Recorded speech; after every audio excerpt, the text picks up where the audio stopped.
Bintang Kemukus Dini Hari, bagian keempat, lanjutan Ronggeng Dukuh Paru, karya Ahmad Tohari.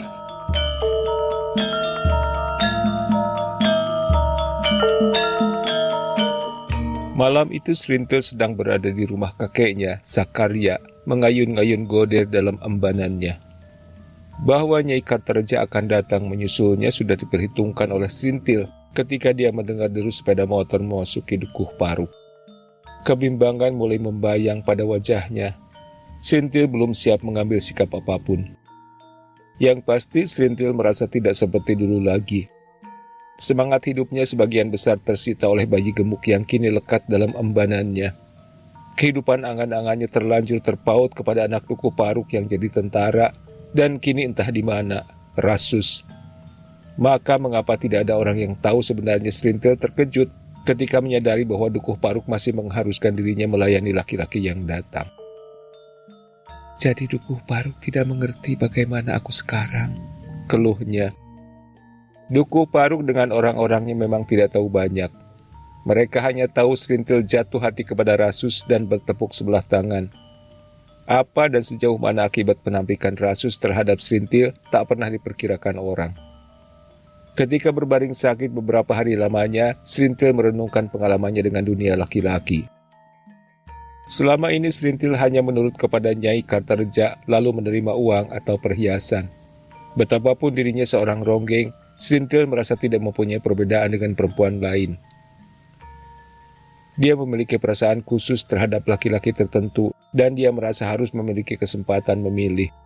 Adalah peruntungan Srintil mengapa laki-laki yang dipilih untuk dijadikan muara segenap hati dan perasaannya adalah Rasus. Dia yang secara halus telah menampik dan meninggalkannya dengan cara yang menyakitkan. Srintil masih terlalu muda untuk memahami keretakan-keretakan yang terjadi dalam dirinya sendiri. Pada mulanya Srintil merasa sedih dan putus asa. Kemudian seperti yang diajarkan oleh Dukuh Paruk, Srintil menganggap semua kegetiran yang dialaminya merupakan bagian garis hidup yang harus dilaluinya. Maka pada dasarnya Srintil pasrah dan rimo saja. Dalam hidup ini orang harus nerimo pandum, ikhlas menerima jatah yang manis atau jatah yang getir. Tetapi bahkan Srintil sendiri tidak merasa bahwa sesuatu telah menyusup ke alam bawah sadarnya. Sesuatu itu adalah benih lembaga yang kelak akan mengubah sikap Srintil terhadap semua laki-laki. Pada taraf pertama, citra laki-laki yang berkembang di hati Srintil adalah dua wajah yang kesemuanya jauh dari menyenangkan. Pertama adalah laki-laki jenis lembu jantan atau bajul buntung seperti kebanyakan mereka yang datang kepadanya. Mereka mendengus dan menggeram seperti macan berhasil menerkam menjangan. Hampir semua dari mereka tidak mempunyai latar belakang perkenalan sebelumnya dengan Srintil. Melayani laki-laki yang baru dikenalnya mula-mula tidak mendatangkan masalah batiniah pada diri ronggeng itu. Tetapi pengalaman yang sama bersama Rasus, laki-laki belia yang dikenalnya sejak masa kanak-kanak dengan ikatan batin yang kuat, memberi Srintil sebuah perbandingan yang timpang. Sangat jauh berbeda, lebih berkesan, lebih banyak mengandung makna, karena bukan hanya sekedar raga, melainkan juga jiwa yang menyatu. Lainnya adalah laki-laki jenis munyuk yang lemah. Mereka cengar-cengir dan begitu mudah takluk tak berdaya di hadapan seorang ronggeng cantik seperti Srintil. Mereka rela kehilangan apa saja kemudian merengek hampir mengemis. Kalau mau Srintil bisa memberi segala perintah kepada mereka seperti kacung. Para lelaki seperti itu gampang sekali bermulut bocor, menceritakan keburukan istri sendiri kepada Srintil. Dengan cara seperti ini mereka mengharap simpati ronggeng itu untuk menciptakan suasana yang lebih manis bersamanya.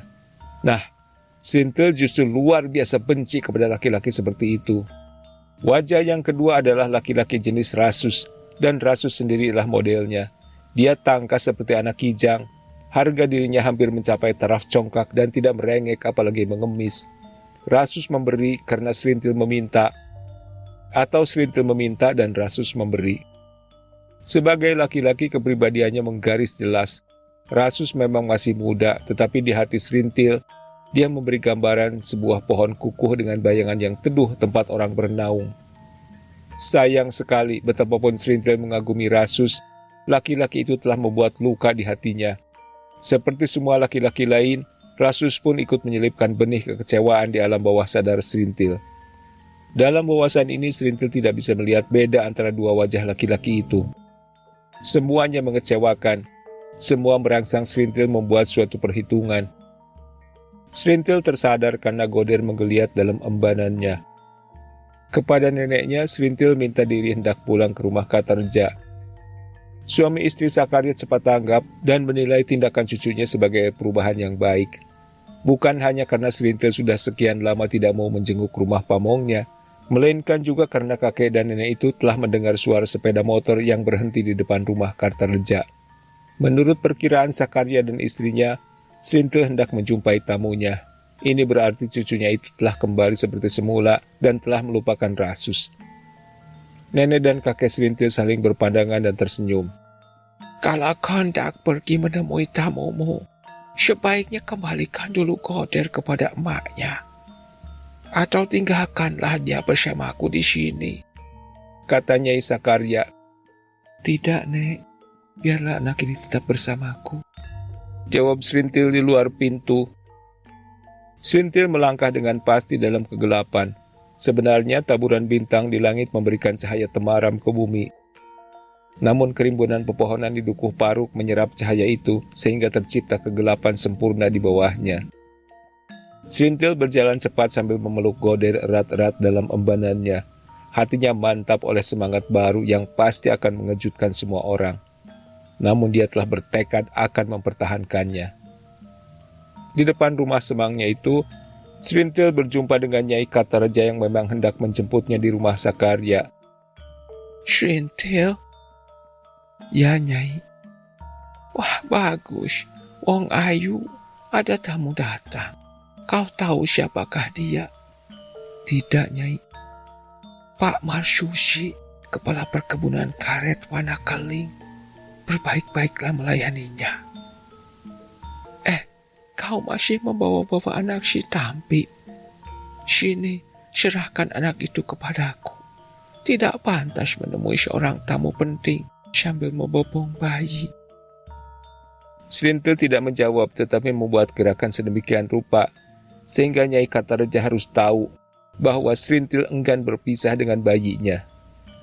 Nyai Kartareja mengerutkan kening karena tidak tahu menerjemahkan sikap Serintil. Akhirnya istri dukun ronggeng itu mengalah, masuk kembali ke dalam rumah. Serintil mengikutinya dari belakang. Pak Marsusi, inilah Serintil. Ternyata aku tak perlu bersusah payah menjemputnya, karena dia sendiri yang datang. Kukira Serintil tak akan berbuat demikian, bila tamu yang datang bukan sampean. Iya kan, Srin? Perkenalan basa-basi itu tidak ditanggapi oleh Serintil. Apalagi pandangan mata Marsusi segera menyergapnya. Memang hanya sesaat, tetapi Serintil dapat membaca secara mendalam makna pandangan seperti itu. Entahlah, kali ini Serintil merasa muak. Dalam hati Marsusi memercik api yang membakar gairah yang dibawanya dari rumah. Pengetahuannya tentang Serintil sebagian besar diperolehnya dari pembicaraan umum, ditambah dengan 2 kali melihat ronggeng itu secara langsung. 1 kali ketika Serintil naik pentas di Pecikalan beberapa bulan yang lalu, kemudian 1 kali lagi di Pasar Dawuan. Kini semuanya menjadi lebih jelas, apalagi Marsusi merasa Serintil yang muncul di rumah Kartareja saat itu khusus untuk dirinya. Pantas, kata Marsusi dalam hati. Tanpa disadarinya tangannya meraba kantung baju. Di dalamnya ada seuntai kalung 100 gram dengan bandul berlian. Serintil tetap berdiri, Goder menggeliat dalam buayannya. Oh, seorang bayi. Alam jualah yang memberinya kepekaan luar biasa kepadanya. Dalam tidurnya bayi itu menangkap keresahan hati ibu yang sedang membuainya. Mata hati bayi yang masih putih mampu merekam segalanya. Bukan hanya denyut jantung Serintil yang makin cepat, melainkan juga segala sudut batin yang sedang gelisah. Mengapa tidak muncul pertanda nyata bahwa seorang bayi seperti Goder sudah merasa bahwa ada pihak lain yang ingin merebut tempatnya di haribaan Serintil? Mengapa sasmita alam ini terlalu lembut, sehingga hanya seorang bayi yang mampu menangkapnya? Dan mengapa seorang bayi tidak mampu membela kepentingannya yang paling vital sekalipun, kecuali hanya dengan cara menangis? Maka apa yang seharusnya terjadi, terjadilah. Goder menggeliat makin kuat, kemudian meronta dan menangis. Makin lama tangisnya makin kuat. Tangis yang syarat makna, karena sesungguhnya alam sendiri telah berbisik kepada Goder. Di sana ada sepasang mata berbinar yang ingin menelan serintil bulat-bulat. Tak tersisa naluri yang utuh untuk membaca apa yang membuat Goder meronta dan menangis. Kartaraja dan istrinya yang semula sudah menghilang muncul kembali di ruang tengah. Mereka merasa pasti Goder ingin kembali kepada Tampi, ibu kandungnya. Maka suami istri dukun dongeng itu menyuruh Serintil membawa Goder kepada Tampi. Siapa menyuruhmu repot seperti itu? Kamu kan masih lajang. Mengapa bersusah payah mengambil anak orang? Dan itu tamumu. Kamu tahu siapa Pemarsusi, bukan? Serintil tidak ingin menanggapi kata-kata Nyai Kartareja. Dia melangkah keluar sambil mengayun-ngayun Goder. Gerak-geriknya demikian pantas. Dari mulutnya terdengar suara desis lembut demi membujuk bayi dalam embanan, membuat gambaran seorang ibu tampil dengan utuh. Demikian, maka tak kurang dari Pak Marsusi sendiri hanya bisa menelan ludah dan menggeleng-gelengkan kepala. Bersama suami istri Kartareja, Marsusi duduk membeku ketika mendengar Serintil bersenandung Nina Bobo di halaman rumah. Angkasa yang kelam sepi membisu, bahasanya tanpa suara. Tetapi kedip-kedip bintang adalah kesaksian yang berbicara banyak akan apa yang terjadi di bawah lengkung langit. Suara dendang Serintil adalah nyanyian ibu. Berlatarkan bunyi gangsir yang datar dan berat, terciptalah dendang alam yang membawa Goder kembali ke alam damai. Dia bergerak-gerak lembut, kemudian lelap dalam udara malam yang kian sejuk. Anak siapakah itu? Tanya Marsusi setelah Serintil berlalu ke dalam. Bayi itu anak si Tampi. Entahlah, Pak. Serintil begitu lekat dengan bayi itu. Jawab Nyai Kartareja. Iya, aku melihatnya sendiri. Seperti ibu dan anak kandungnya. Sebenarnya aku tidak suka. Beginilah jadinya. Serintil jadi tidak sempat menghormati tamu secara semestinya. Malam ini aku memang bermaksud mengajak Serintil keluar. Mungkin 2 atau 3 hari. Ujar Marsusi sambil menyalakan rokok. Nah, itu baik sekali. Hampir sebulan ini Serintil membeku di Dukuh Paru. Tak mau memenuhi undangan pentas. Mula-mula memang karena sakit. Tetapi setelah sembuh, Serintil masih ngambek saja. Saya tahu sebabnya. Serintil masih tetap iri terhadap istri lurah Pecikalan. Iri terhadap kalungnya. Nanti Serintil tidak akan iri lagi. Jawab Marsusi. Senyumnya penuh gaya dan pasti. Nyai Kartareja tak perlu bertanya apapun untuk mengartikan makna senyum tamunya. Maka dalam hati istri dukun dongeng itu bergema sorak kemenangan. Iya, Pak, iya. Maka bawalah Serintil dan gembirakan dia. Serintil telah kehilangan kelincahannya, kekenesannya. Yang demikian itu tak boleh terjadi atas diri seorang rongkeng. Dan kalau itu, Pak, tidak boleh jadi, pastilah akan melumerkan kebekuan hati Serintil. Di atas tempat tidurnya yang mewah menurut ukuran Dukuh Paru, Serintil membaringkan bayinya dengan hati-hati. Ketika Goder meronta sejenak, Serintil menawarkan teteknya. Mulut Serintil kembali berdesis dengan suara lembut. Goder kembali lelap dengan kedamaian sempurna pada wajahnya. Bukan hanya karena lembutnya belayan, tetapi karena rasa aman bagi jiwanya. Bayi itu bisa menerjemahkan tanpa salah segala gerak-gerik ibunya, segala getar suaranya. Rangsangan spiritual itu memberinya sasmita bahwa tak ada yang perlu dikhawatirkan atas diri ibunya, Serintil. Dia tak akan kehilangan setitik pun tempat dalam haribaan ibunya. Melihat Goder sudah tertidur, Serintil bangkit. Sanggulnya yang kendor dibuka dan disanggulkannya kembali lebih kuat. Ditatapnya wajah Goder dalam sikap diam sempurna.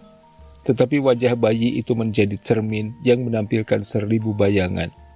Rasus yang paling pertama muncul, kemudian wajah ibu bapak yang tak pernah dilihatnya, terakhir muncul dirinya sendiri. Srintil menggigit bibir karena bayangan itu bertanya tentang siapa dirinya. Pertanyaan itu sejenak mengambang karena Srintil tak kuasa menjawabnya. Menyusul pertanyaan lain. Siapakah yang mengatur diri itu? Nyai Kartareja, para lelaki yang membayarnya, ataukah diri itu sendiri? Srintil memejamkan mata agar leluasa berbicara dengan hatinya. Lama sekali Srintil tetap berdiri tak bergerak. Kerut-kerut pada kulit dahinya menandakan ada pergolakan sedang berlangsung di dalam dirinya. Tetapi ketika akhirnya Srintil keluar dari kamar, wajahnya telah cerah. Keyakinan diri seakan telah berada dalam genggamannya. Dia memperlihatkan ketenangan yang hanya mungkin dimiliki oleh perempuan-perempuan yang benar-benar matang. Gerakannya mantap ketika duduk di bangku di sisi ruangan. Nyai Kartareja agak terkejut, terutama karena melihat anak asuhannya keluar dengan kain dan baju yang melekat sejak siang hari. Lebih dari itu, Srintil kelihatan tidak bergairah menyambut tamunya. Jangan marah, Pak. Srintil terlalu lama membiarkan sampean menunggu. Sekarang silakan berbincang-bincang. Oh iya, Srin. Pak Marsusi hendak mengajakmu pelesir malam ini. Apakah kau tidak berdandan dulu? Tidak, Nyai, jawab Srintil singkat. Lah. Srintil tersenyum, senyum seorang yang merasa mampu mengendalikan suasana. Pak Marsusi, aku takkan pergi kemana-mana malam ini, dan... nanti dulu, potong Nyai Kartareja.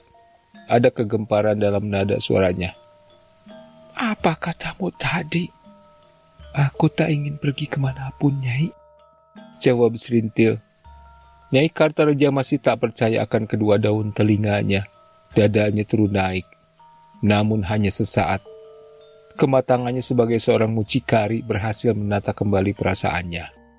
Wong Ayu, kata Nyai Kartareja lembut. Tangannya membelai pundak Srintil. Tak baik terlalu cepat menampik uluran tangan seseorang. Apalagi dia adalah Pak Marsusi. Kau belum bertanya hendak kemana kau akan dibawanya. Nah, bahkan kau belum mengerti apa hadiah Pak Marsusi buatmu kali ini. 2 detik kemudian terdengar bunyi rantai logam dijatuhkan orang ke atas meja. Sementara mata Marsusi mengarah ke awang-awang. Mata Srintil dan kedua induk semangnya menatap benda berkilau di atas meja itu. Dalam keheningan yang tercipta, sesaat wajah Nyai Kartareja berubah meriah. Sinar matanya memperlihatkan hasrat yang meluap. Bibirnya bergerak-gerak, namun suaranya tak kunjung terdengar. Srintil pun lama menatap kalung emas yang kelihatan sangat menantang itu. 2-3 kali dia menelan ludah. Sebutir berlian memancarkan cahaya kebiru-biruan. Godaan yang sulit diabaikan oleh seorang perempuan muda seperti Ronggeng Dukuh Paruk itu. Ketika Srintil berada dalam puncak kebimbangannya, Nyai Kartareja mendorongnya dengan kata-kata yang amat sugestif. Apa kataku, Wong Ayu? Ruki benar bila kau tidak menurutkan kehendak Pak Marsusi. Ayo, ganti pakaianmu. Ganti pula kalung di lehermu itu dengan yang di sana. Nah ini, ambillah, kata Marsusi dengan suara datar. Yang itu memang lebih baik, jauh lebih baik dan lebih mahal tentunya, sela Nyai Kartareja. Tak pernah kulihat seorang perempuan memakai kalung sebagus itu, kecuali istri lurah Pecikalan. Srin, kini giliranmu. Sejenak Srintil diam membeku. Di dalam rongga hatinya muncul kembali bayangan Rasus. Gendang telinganya menangkap surat ciplak yang menembangkan asmara dahana. Tidak, Nyai. Aku tidak ingin pergi kemanapun, ujar Srintil pelan namun terasa benar kepastiannya. Semua orang di dekatnya terkejut. Kartareja menegakkan kepala. Marsusi meluruskan punggung sambil melepas rokok dari mulutnya. Yang paling gempar adalah Nyai Kartareja. Kau ini bagaimana? Kau cucu Sakarya tidak ingin memiliki kalung sebagus itu? Nyai tidak usah berbicara seperti itu kepadaku, ujar Serintil dengan ketenangan yang mengagumkan. Oh, maafkan saya yang tua ini, Wong Ayu. Bila kau tak ingin pelesir, kukira tak mengapa. Siapa tahu Pak Marsusi tidak berkeberatan mengubah rencana. Dari niat semula hendak pelesir bersamamu barang 2-3 hari, menjadi acara menginap di rumah ini barang 2-3 malam. Bagaimana, Pak? Marsusi terbatuk. Pukulan pertama membekas berupa tanda tanya yang melintang pada wajahnya. Baru kali inilah ajakannya pergi berkencan ditolak orang. Dan justru ketika dia bersedia memberi imbalan yang paling mahal. Dalam keraguannya, Marsusi ingin meraup kembali kalung emas itu dan pulang. Tetapi sesuatu di depan mata menahan Marsusi duduk di tempat. Serintil duduk agak menyamping. Ketenangannya yang demikian utuh adalah pesona baru dalam penampilannya. Dengan tata sanggul seadanya, profil Serintil justru memperlihatkan kesegaran remaja yang amat impresif. Bentuk rahangnya bagus, pipinya jernih dengan hiasan jambang halus. Kulit leher berkata apa adanya bahwa usia Serintil memang baru 17. Marsusi kembali terbatuk. Apabila Serintil enggan keluar, maka terserah kepadanya lah. Aku tak keberatan menginap di sini, kata Marsusi akhirnya. Dengar itu, Srin. Pokoknya Pak Marsusi datang kemari hanya bawa satu tujuan, yakni membuat hatimu senang. Iya kan, Pak? Marsusi hanya tersenyum. Nyai Kartarja bangkit dan memberi isyarat kepada suaminya. Keduanya kemudian menghilang ke dalam rumah. Mereka yakin bahwa suasana yang sulit telah berlalu. Tinggal satu yang pantas mereka lakukan, yakni memberi kesempatan kepada tamunya menikmati kebebasannya bersama Serintil. Kelenggangan malam merembes masuk ke dalam rumah Kartarja. Ada kampret masuk melalui pintu depan yang terbuka, berputar-putar sejenak dalam ruangan, dan menghilang lagi lewat jalan yang sama. 2 ekor cicak berlomba menangkap mangsa, seekor serangga yang terbang hingga pada dinding bambu. Ketika serangga itu terbang kembali dan berpusing-pusing di sekitar lampu, kedua pengejarnya berganti acara. Kedua cicak itu saling berkejaran. Yang besar mengejar yang kecil. Pengejaran berhenti dalam upacara kawin yang brutal. Atap seng rumah Kartarja tiba-tiba berdentam. Sesuatu yang pekat jatuh dari langit. Tak ada sesuatu yang bisa dituduh kecuali kalong berak sambil terbang. Atau binatang itu memuntahkan biji salam yang sudah dimamah dan diisap airnya. Selain itu terdengar suara yang membuat Dukuh Paruk mempunyai warna khas, irama calung. Tetapi malam itu yang terdengar adalah suara calung tunggal. Dalam hal demikian, calung menggantikan gambang. Di tangan orang yang tepat seperti Sakum, calung adalah gambang. Bedanya, calung terbuat dari bambu, sementara gambang dari kayu. Sebagai penabuh calung yang masyhur, meski kedua matanya buta, Sakum tak pernah mengeluh. Bahkan gaya dan suaranya selalu berupa banyolan. Tetapi malam itu, Serintil menangkap kelainan pada suara dan irama calung Sakum. Di balik irama yang padu dengan ketenangan malam tersirat pesan ironik. Ironiknya seorang penabuh calung yang sudah sekian lama tidak mendapat penghasilan karena Serintil belum juga hendak naik pentas. Serintil tersenyum getir karena teringat akan nasib Sakum, si buta yang menjadi maskot kelompok ronggengnya. Dan bukan hanya Sakum seorang yang terputus rezeki lantaran Serintil mogok menari. 3 orang penabuh lainnya bernasib sama. Sementara suara calung terus mengisi kelenggangan Dukuh Paruk, di rumah Kartarja terjadi suasana yang lucu. Marsusi duduk gelisah, sebaliknya Serintil duduk di atas singgasana kemandirian yang nyata. Berkali-kali Marsusi menelan ludah, tetapi Serintil tetap duduk menyamping, berpura-pura tidak tahu ada seekor buaya lapar di dekatnya. "Jangan, Ten," suara Marsusi serak. Senyumnya kaku seperti anak kecil yang sedang minta jajan kepada emaknya. "Ini kalungmu, ambillah." Serintil menoleh sambil tersenyum. Tetapi siapapun bisa memastikan senyum Serintil kali ini sama sekali tidak erotik. Sebentar, Pak. Untuk apa kalung itu sampean berikan kepada saya? Marsusi menarik napas panjang. Tingkahnya canggung. Begini, Pak.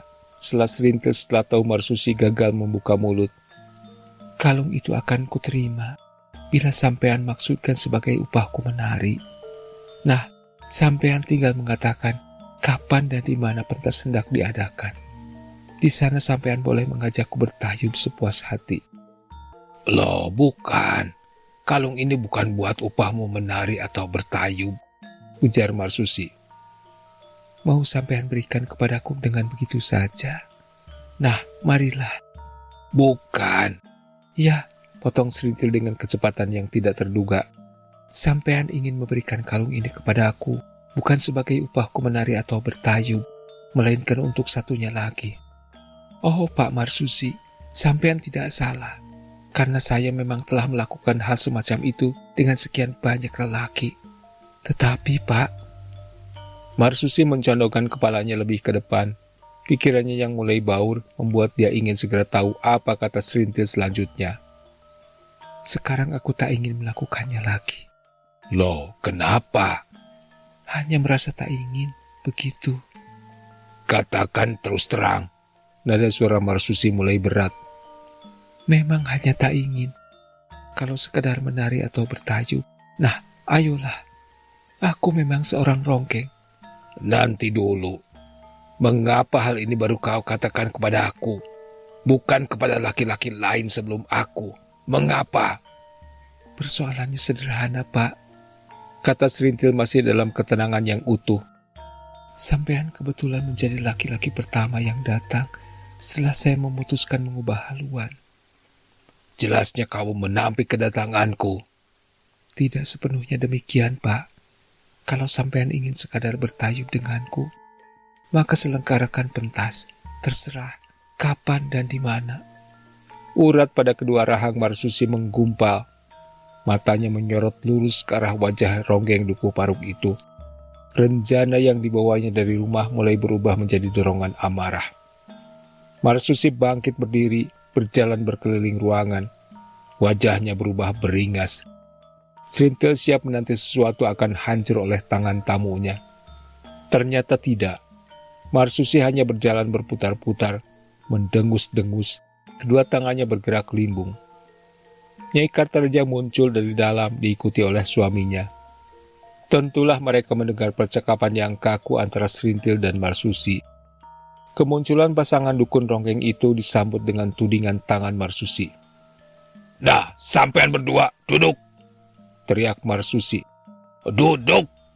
Ulang Marsusi karena melihat suami istri Kartareja kelihatan bimbang. Kini Marsusi bertindak menurut gayanya yang asli. Gaya seorang mandor perkebunan terhadap para kuli penyedap karet. Takkan sekali-kali seorang kepala perkebunan sampai kemari kalau pedukuhan ini tidak bernama Dukuh Paruk. Marsusi mengawali pidatonya sambil tetap berjalan berputar-putar. Dan takkan sekali-kali aku masuk ke rumah ini bila di sini bukan sarang seorang ronggeng. Dan dia si ronggeng Dukuh Paruk yang bernama Serintil, bukan?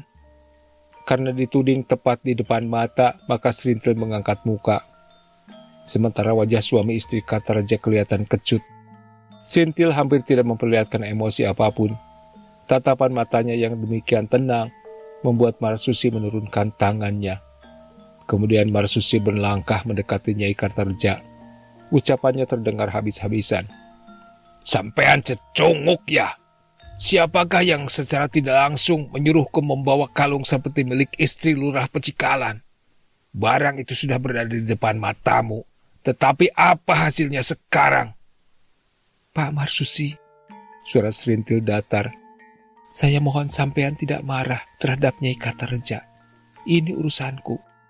Persoalan yang sederhana tidak perlu sampean persulit. Ini bukan persoalan sederhana. Aku tidak sekali-kali menganggapnya sederhana. Bagaimanapun juga, Pak, masalahnya tetap sederhana. Yakni sampean mau beli sesuatu di sini, tetapi warung itu sudah tutup. Itu saja, Pak. Jadi kamu dan sampean semua di sini telah menghinaku. Dan kalian orang Dukuh Paruk. Apakah kalian mengira aku tidak tahu bahwa semua yang kelihatan di sini adalah hasil pesundalan? Hah? Sabar, Pak. Aku ingin berbicara. Cukup. Kamu nenek cecurut, biang sundal dan setan Dukuh Paruk. Aku tak ingin mendengar lagi suaramu. Omongmu itu kentut kuda. Marsusi yang beringas mengambil topi, lalu dipasangnya di kepala. Dengan gerak tangan yang cepat, kalung yang semula hendak dipakainya sebagai pembeli serintil segera masuk ke saku baju. Masih ada satu lagi yang diambilnya dari atas meja, botol Jenever. Isinya yang tinggal setengah ditenggaknya. Botol itu dibanting mengenai umpak tiang, suara beling remuk memecah keheningan. Semenit kemudian terdengar suara motor Marsusi menderu. Keberangkatan Marsusi meninggalkan ketegangan di rumah Kartareja. Wajah Nyai Kartareja gelap dan kusut. Kekesalan hatinya dilampiaskan dengan cara berkali-kali memukul pantat sendiri. Kamu ini bagaimana, Srintil? Kamu menampik Pak Marsusi. Itu pongah namanya. Kamu memang punya harta sekarang. Tetapi jangan lupa, anak siapa kamu sebenarnya? Kamu anak Santayim. Orang tuamu tidak lebih dari pedagang tempe bongkrek. Bapak dan emakmu mati termakan racun. Srintil membeku, menundukkan kepala dan menggigit bibir. Kesaksian tentang kedua orang tuanya yang baru disampaikan oleh Nyai Kartareja telah menggores hatinya. Tentang kedua orang tuanya, Srintil telah tahu segalanya. Tetapi setiap kali berita itu berulang, setiap kali pula hatinya terluka, Srintil menangis. Dan Nyai Kartareja tidak peduli. Oh alah, begini caramu membalas budi kami ya. Kami berdua telah memberimu jalan, sehingga kamu mendapatkan kamukten. Tetapi inilah imbalan yang kami terima. Dipermalukan habis-habisan oleh Pak Marsusi. Anak Santayim, dasar cecurut kamu. Dan kamu bertingkah menolak sebuah kalung 100 gram. Merasa sudah kaya ya. Bila kamu tidak suka, kalung itu mestinya bisa kau ambil untukku. Dan kau layani Pak Marsusi. Karena semua orang toh tahu kau seorang ronggeng dan sundal. Sudah, Nyai, sudah. Kata Kartareja berusaha menghentikan amarah istrinya. Biar, sekali ini dia harus mendapat pelajaran. Lama-kelamaan anak Santayim ini jadi kurang ajar. Dada Nyai Kartareja masih kembang kempis, tetapi dia sudah kehabisan kata-kata. Sisa kemarahannya tumpah ketika dia meludah sengit ke arah Srintil.